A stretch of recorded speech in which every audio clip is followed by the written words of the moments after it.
ભુજ નગરપાલિકા દ્વારા 15માં નાણાં પંચ ગ્રાન્ટ અંતર્ગત નવનિર્મિત તથા શ્રી ભૂતનાથ સેવા સંસ્થાન ટ્રસ્ટ દ્વારા સંચાલિત મોક્ષધામનું આજે કચ્છના સાંસદ શ્રી વિનોદભાઈ ચાવડા, ધારાસભ્ય શ્રી કેશુભાઈ પટેલની ઉપસ્થિતિમાં લોકાર્પણ કરવામાં આવ્યું હતું। ભુજની ઐતિહાસિક ખારી નદીના તટ પર આવેલ આ સ્મશાન અત્યંત જર્જરિત હાલતમાં હતું, ત્યારે ભુજ નગરપાલિકા દ્વારા તેના નવનિર્માણ માટે 50 લાખ રૂપિયાની ગ્રાન્ટ ફાળવવામાં આવી હતી, જે અંતર્ગત આ કામ પૂરું થતાં આજે તેનું લોકાર્પણ યોજવામાં આવ્યું હતું। આ પ્રસંગે કચ્છના સાંસદ શ્રી વિનોદભાઈ ચાવડા, ધારાસભ્ય શ્રી કેશુભાઈ પટેલ, નગર અધ્યક્ષા રશ્મિબેન સોલંકી, ઉપપ્રમુખ ઘનશ્યામ ઠક્કર, કારોબારી ચેરમેન માહિદીપસિંહ જાડેજા, ભૂતનાથ સંસ્થાના શ્રી પરાક્રમસિંહ જાડેજા સહિતના નગરસેવકો આગેવાનો ઉપસ્થિત રહ્યા હતા।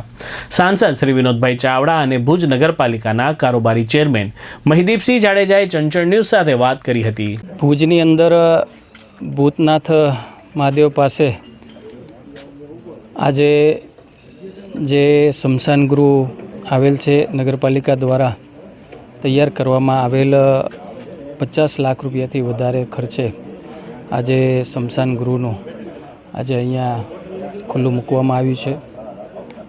ભૂતનાથ મહાદેવ સંસ્થાન દ્વારા એનું સંચાલન કરવામાં આવશે। નગરપાલિકા દ્વારા આજે આ અર્પણ કરવામાં આવ્યું છે।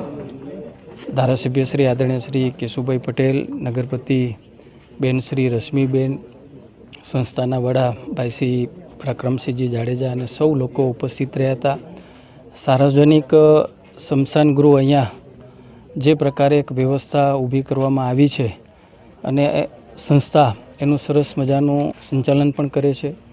હું નગરપાલિકાને ખૂબ અભિનંદન આપું છું અને એમનો આભાર પણ માનું છું। નગરપાલિકા દ્વારા 15માં નાણાં પંચમાં ₹58 લાખના ખર્ચે આજે ખારી નદી સંકુલ મધ્યે સાર્વજનિક સ્મશાન વિનોદભાઈ ચાવડા અને માનનીય ધારાસભ્ય શ્રી કેશુભાઈ પટેલ હસ્તક ખુલ્લું મૂકવામાં આવ્યું છે। સાથે ભુજ શહેરના પ્રથમ નાગરિક રશ્મિબેન સોલંકી, ઉપપ્રમુખ શ્રી તથા ભુજ શહેરની ચૂંટાયેલી તમામ પ્રતિનિધિ બોડી સાથે રહી અને ભુજ શહેરના આગેવાનો, ભૂતનાથ સેવા સંસ્થાના આગેવાનો તમામ સાથે મળી અને ભુજ શહેર માટે આ સાર્વજનિક સ્મશાન ખુલ્લું મૂકવામાં આવ્યું છે।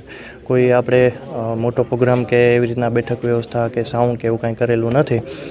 ભુજ શહેર માટે માત્ર સ્મશાન છે એટલે ખાસ કરીને ભુજ શહેર માટે ખુલ્લું મૂકવામાં આવેલું છે અને આ તમામ જે સ્મશાનની વ્યવસ્થા છે કે સંભાળ છે એ તમામ ભૂતનાથ સેવા સંસ્થા કરશે અને એક નગરપાલિકા દ્વારા એક વ્યક્તિને પણ અહીં મૂકવામાં આવશે, એના નામ નંબર પણ અહીં રાખવામાં આવશે અને જેથી કોઈ પણ અહીંયા ડેડ બોડી લઈને આવે એમને કાંઈ પણ દહન માટેની પ્રક્રિયા, સાધન સામગ્રી માટે કાંઈ પણ જોતી હોય તો એ ભાઈનો કોન્ટેક્ટ કરી અને એ વસ્તુ એમની પાસેથી મેળવી શકે। આવનારા સમયની અંદર અત્યારે લાકડા રાખવા માટે આપણે બારે ખુલ્લામાં વ્યવસ્થા રાખેલી છે, તો માનનીય શ્રી વિનોદભાઈ ચાવડા અને કેશુભાઈ એ આપણને કીધેલું છે કે અમારી ગ્રાન્ટની જરૂર પડે તો અમે ગ્રાન્ટ ફાળવશું અને અહીંયા લાકડા માટે મોટો સ્ટોરેજ બનાવવામાં આવે તથા અહીંયા પાણી માટે, પીવા માટે પાણીની વ્યવસ્થા ઊભી કરવામાં આવે અને અહીંયા બેઠક વ્યવસ્થા સારી કરવામાં આવે। તેના માટે ભારતીય જનતા પાર્ટી પ્રયત્નશીલ રહેશે।